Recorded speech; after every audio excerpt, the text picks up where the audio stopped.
नमस्कार साथियों, मैं अनीता श्रीवास्तव आपका हार्दिक अभिनंदन करती हूँ। महर्षि वेदव्यास द्वारा रचित महाभारत के 198वें अध्याय में आज का प्रसंग है ब्राह्मण कन्या के त्याग और विवेकपूर्ण वचन तथा कुंती का उन सबके पास जाना।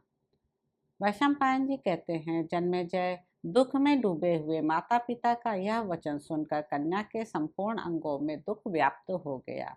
उसने माता और पिता दोनों से कहा, आप दोनों इस प्रकार अत्यंत दुख से आतुर हो अनाथ की भांति बार बार क्यों रो रहे हैं। मेरी भी बात सुनिए और उसे सुनकर जो उचित जान पड़े वह कीजिए। इसमें संदेह नहीं कि एक न एक दिन आप दोनों को धर्मतः मेरा परित्याग करना पड़ेगा।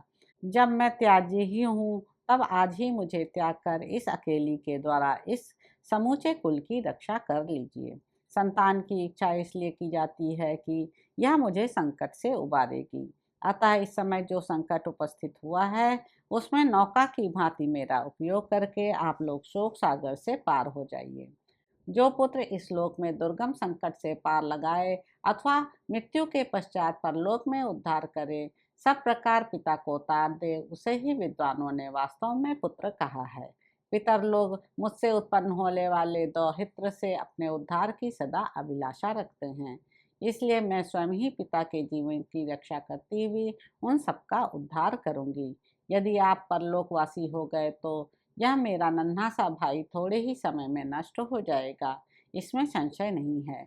पिता स्वर्गवासी हो जाएं और मेरा भैया भी नष्ट हो जाए तो पितरों का पिंड ही लुप्त हो जाएगा, जो उनके लिए बहुत ही अप्रिय होगा।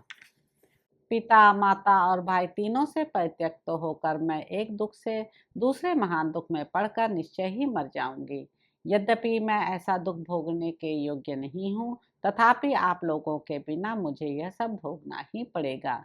यदि आप मृत्यु के संकट से मुक्त एवं निरोग रहें, तो मेरी माता, मेरा नन्हा भाई, संतान परंपरा और पिंड ये सब स्थिर रहेंगे, इसमें संशय नहीं है। कहते हैं, पुत्र अपना आत्मा है, पत्नी मित्र है, किंतु पुत्री निश्चय ही संकट है। अतः आप इस संकट से अपने को बचा लीजिए और मुझे भी धर्म में लगाइए।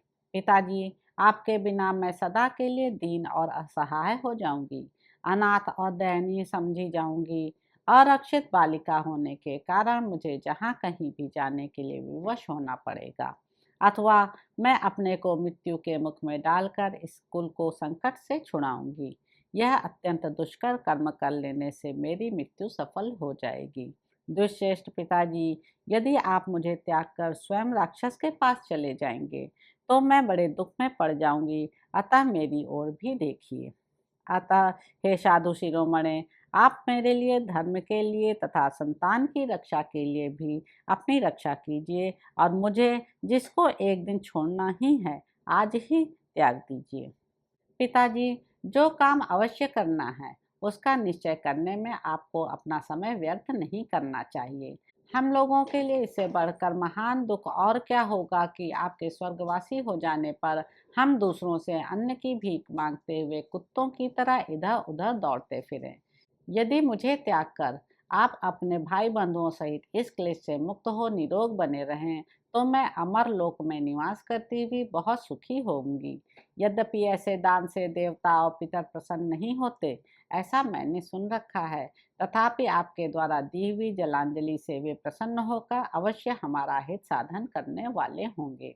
वैशंपायन जी कहते हैं, जन्मेजय, इस तरह उस कन्या के मुख से नाना प्रकार का विलाप सुनकर पिता, माता और वह कन्या तीनों फूट फूट कर रोने लगे।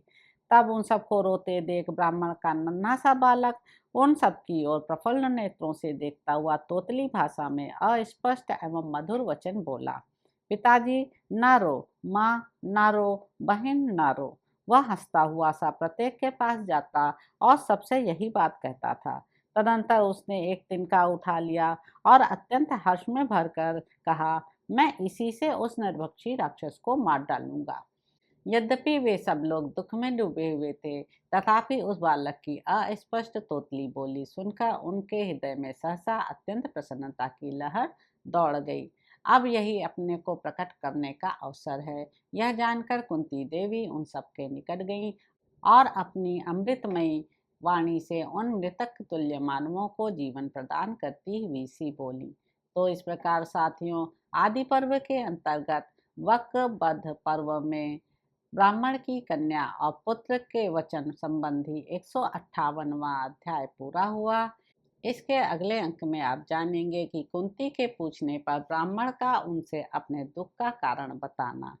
तो अब आपसे अगले अंक में मुलाकात होगी। मेरे YouTube चैनल संवाद विद अनीता को लाइक करें, शेयर करें, सब्सक्राइब करें। धन्यवाद साथियों।